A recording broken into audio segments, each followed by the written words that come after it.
Alhamdulillahilladzi ja'ala hadhihi al-haflah haflatan mubarakah wal karamah. Asyhadu an la ilaha illallah wa asyhadu anna Muhammadar Rasulullah. Allahumma salli wa sallim ala sayyidina Muhammad ibn Abdillah wa ala alihi wa ashabihi wa mawala. La hawla wa la quwwata illa billah. Amma ba'd. Ayyuhal hadirun wal mustami'un rahimakumullah, ittaqullaha haqqa taqwah. Qala Allah ta'ala, a'udzu billahi minasy syaithanir rajim. Bismillahirrahmanirrahim. Walillahi 'alan nasi hajjul baiti man istata'a ilaihi sabila. Sadaqallahul azim. Wa qala Nabi sallallahu alaihi wasallam, al-hajju arafah. Al-hadits. Allahumma ftah lana futuhal arifin. Allahumma ya muqallibal qulub tsabbit qulubana ala dinik ilahi. Anta maqsudi wa ridhaka madhubi a'tini mahabbataka wa ma'rifataka. Hormatan singkuring jamaah manaqib anu dimuliakeun ku Allah, wabil khusus sahibul bait kersana Kang Haji Anas kali teh haji keluarga oge hadir. Alhamdulillah salah sawios putu pangarsa Abah sepuh nyata pangarsa Pak Haji oge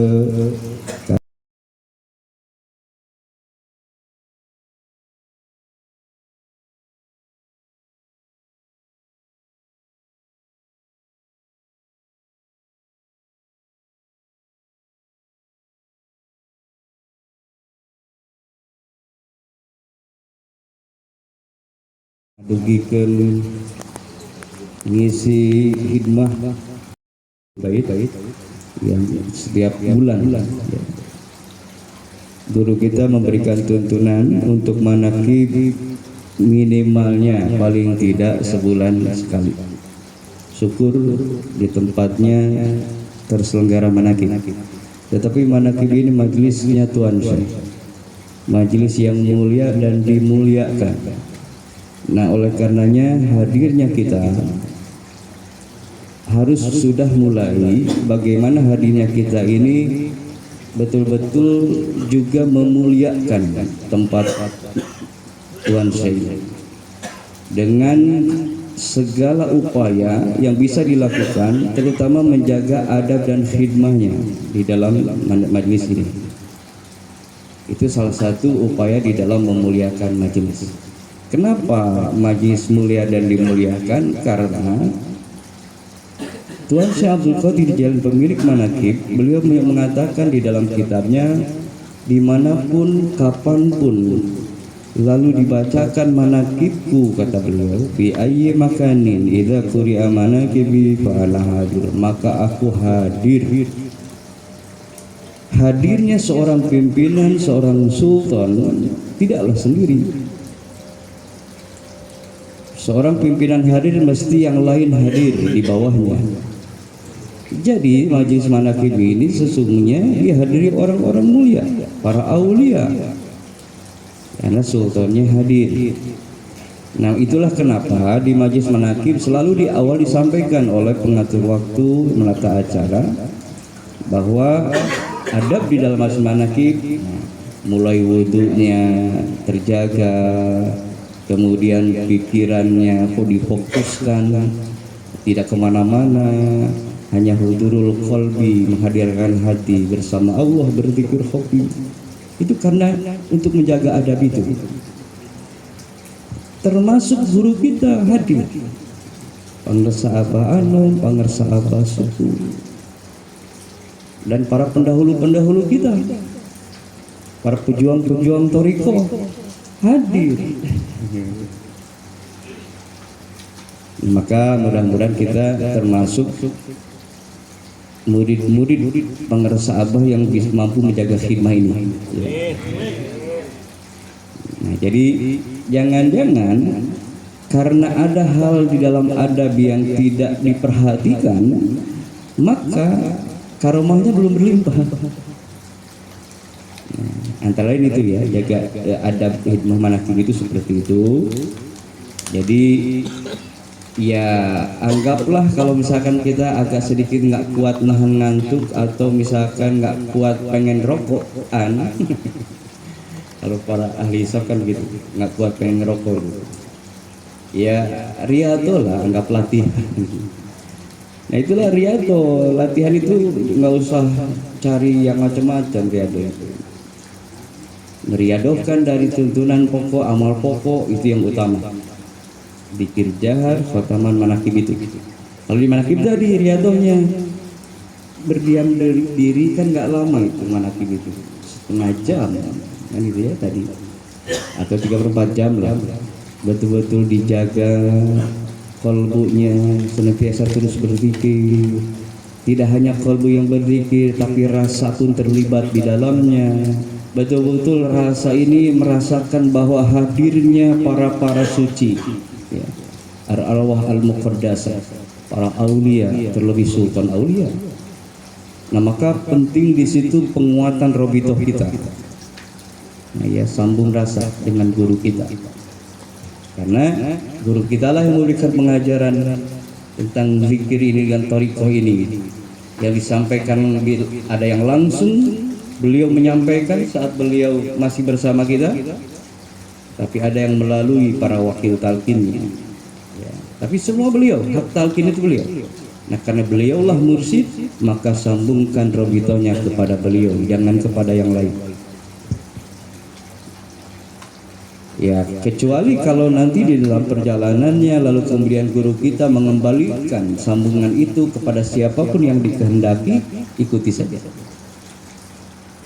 Sebagai apa, pembelajaran, semua pembelajaran buat kita. Kita ini semua belajar. Maka apapun yang dijalani didapatkan semua pembelajaran jadinya buat kita. Maka pintar-pintarlah mengambil hikmah dari semua pembelajaran itu. Barang siapa yang cerdas mengambil hikmahnya, maka dialah yang mendapatkan keberuntungannya. Jadi pintar-pintar. Jadi kalau sudah bicara pintar-pintar berarti kita dituntut dewasa. Dulu zamannya pengersa apa masih ada bersama kita, kita ini bermanja-manja karena ada beliau. Sedikit-sedikit beliau, sedikit-sedikit beliau. Gitu ya. Nah sekarang beliaunya berpindah sudah, berarti dituntut sekarang ini kita dewasa. Gitu ya.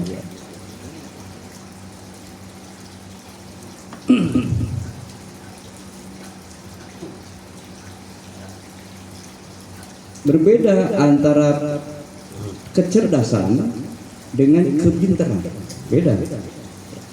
Nah ini yang diharapkan guru cerdas. Jadi kalau cerdas itu lebih dari pintar. Pintar itu berarti diisi dengan ilmu-ilmu.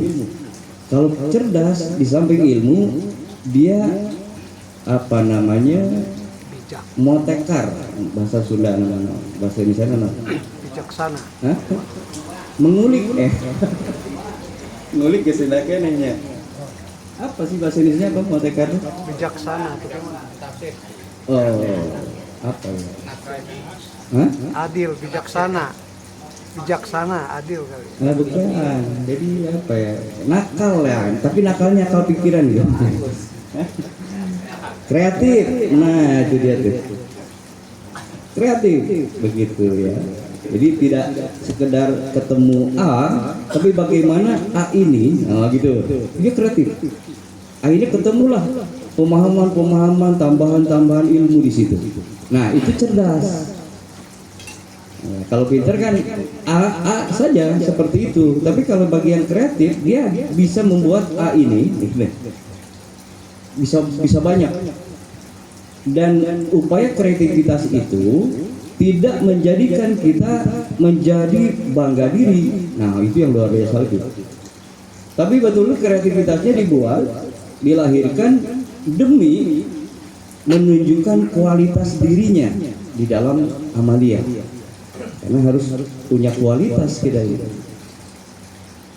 Kan kata orang lain, thariqah lain mengatakan para masyayikhnya bahwa mursyid pengersa abah ini, terlebih yang terakhir menyampaikan sebelum Abah Gurus kumpul ini yang dari Siprus itu, Turki, saya Hisam Kabani, saya Nazim ini, bahwa ada wali agung di Timur Jauh, ternyata yang dimaksud Pangsabana, dan beliau itu Sultan di akhir zaman. Sebenarnya gitu, kalau ditangkap dari maknanya begitu beliau mengatakan, tidak ada lagi gitu kan, sultannya zaman. Nah gitu ya. Nah ini kita sebagai murid-murid Pangrasabah ini harus menunjukkan kualitas, karena begitu masyhurnya ternyata beliau Pangrasabah ini. Mungkin kita ya, keseharian kita yang mungkin sering melihat beliau, tahu beliau keseharian misalnya, dianggap jadi biasa kan gitu. Padahal ternyata beliau ini, ada beberapa kan yang meriwayatkan dulu itu katanya Pangrasabah itu memang beliau nggak memperlihatkan memang. Jadi ibaratnya seperti kiai kampung katanya. Ya gimana sih kiai kampung gitu ya, mu'alim kalau di sana itu ya, biasa lah gitu, nggak memperlihatkan apanya gitu beliau.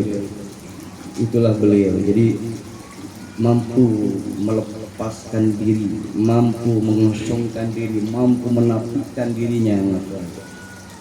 Bahkan di saat orang melihat pun, mengakui pun, tetap beliau nafikan. Salah satunya beliau selalu saya mengatakan, Abah juga sedang belajar. Padahal beliau guru, mursyid, tapi mengatakan masih belajar, sama-sama kita belajar. Nah gitu ya, jadi harus kita ini jangan sampai justru malah kita tidak bisa menjaga marwah guru. Nah ini sebaliknya, harusnya kita memperlihatkan kualitas diri supaya marwah guru terjaga.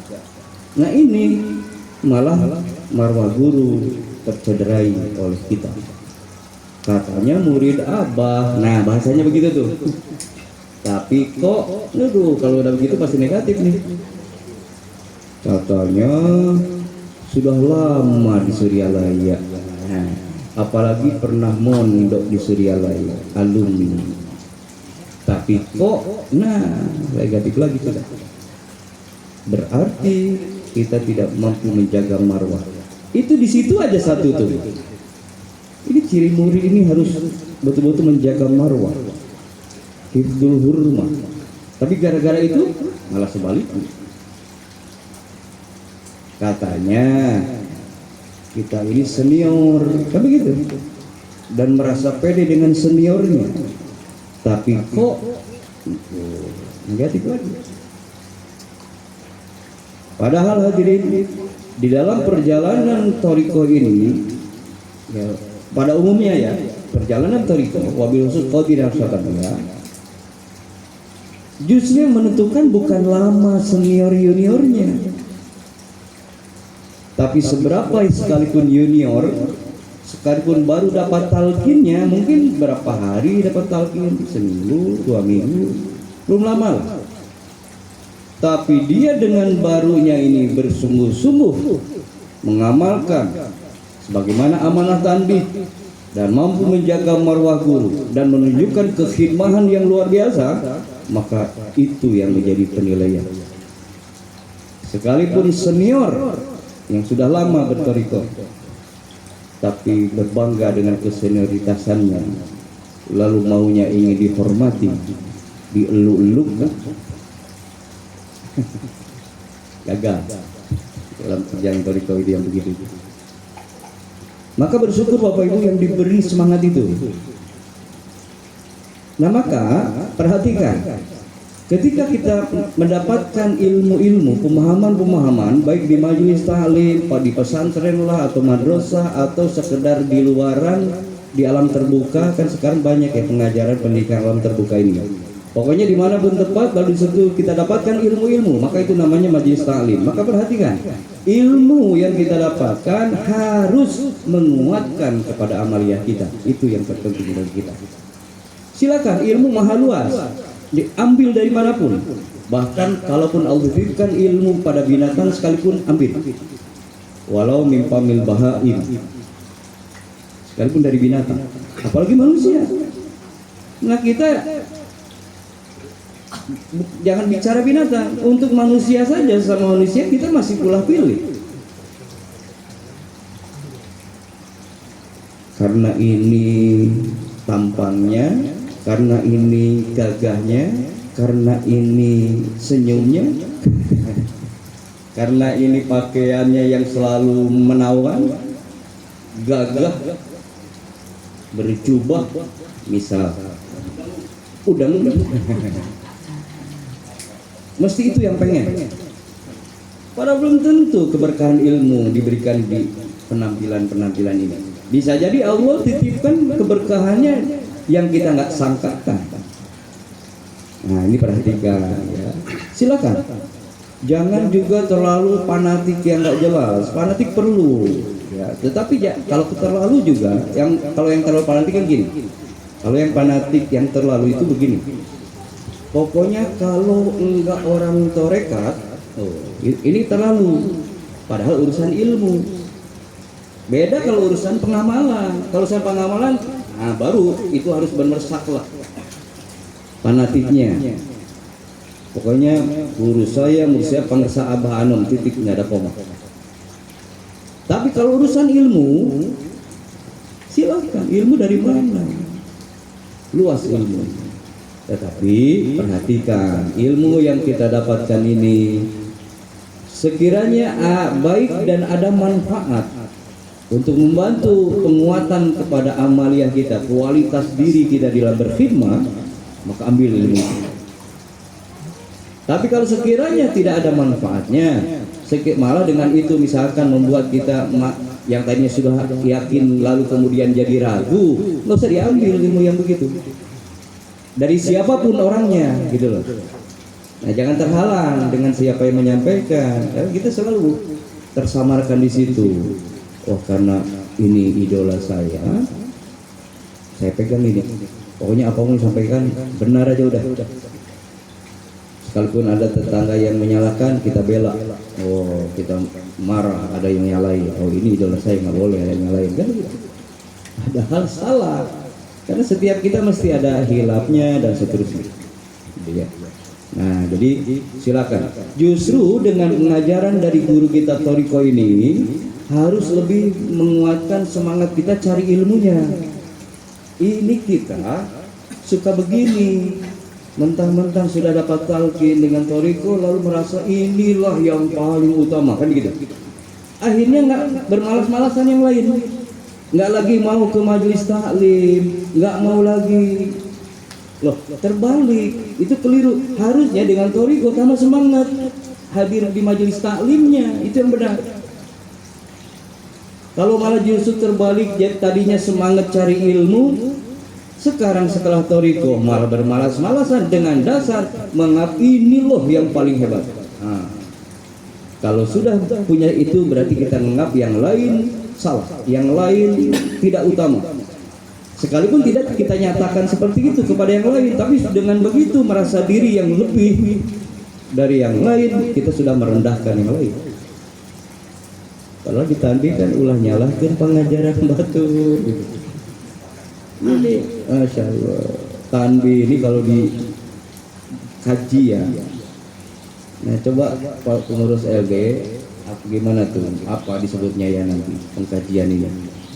Tanbih dikupas gitu, tapi ya tetap harus nanti izinkan ke Ahlul Bait dulu ya, karena tanbih ini kan miliknya Ahlul Bait dalam hal ini Abah Sepuh dan penasabah.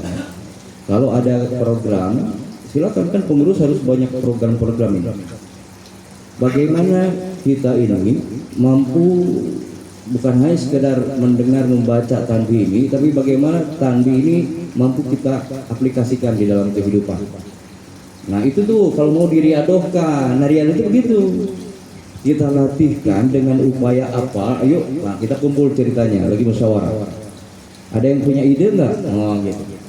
Kita pengen merumuskan, membuat satu upaya melatih agar kita mampu mengamalkan tanbih.